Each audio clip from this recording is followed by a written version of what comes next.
సినీ పరిశ్రమలో పైరసీని అరికట్టేందుకు కఠిన చర్యలు చేపడుతున్నామని film development corporation chairman Dil Raju తెలిపారు. పైరసీ కట్టడికి ప్రత్యేక కమిటీ ఏర్పాటు చేస్తామన్నారు.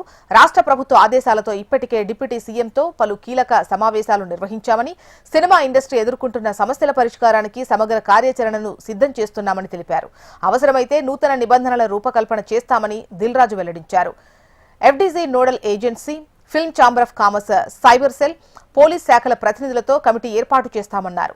సినిమా షూటింగ్లకు ఆన్లైన్ అనుమతుల ప్రాసెస్తో పాటు వీడియో పైరసీ నియంత్రణకు కఠిన చర్యలు తీసుకుంటామని దిల్రాజు పేర్కొన్నారు. సినీ పరిశ్రమ అభివృద్ధికి ప్రభుత్వం కట్టుబడి ఉందని, అందరం కలిసి ఈ రంగాన్ని ముందుకు తీసుకెళ్లాల్సిన అవసరం ఉందని దిల్రాజు అన్నారు.